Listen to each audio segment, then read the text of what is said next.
СМС-уведомления о задолженности по налогам, мы понимаем, намного бы облегчило уведомление граждан о тех или иных задолженностях.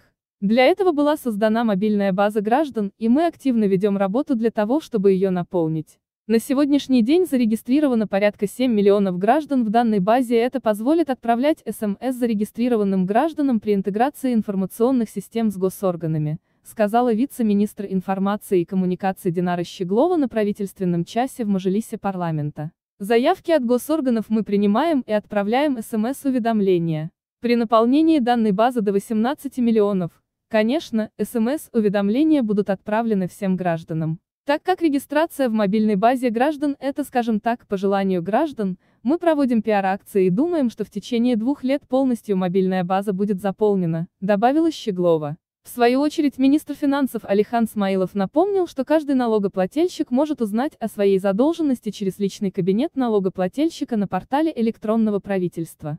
Мы проводим пилот в Северо-Казахстанской и Карагандинской области, где мы направляем налогоплательщикам сведения о предстоящих платежах по транспортным средствам, и по результатам этого мы хотим внедрить СМС-оповещение уже по всему Казахстану по всем видам налоговой задолженности и предстоящих платежах в текущем году.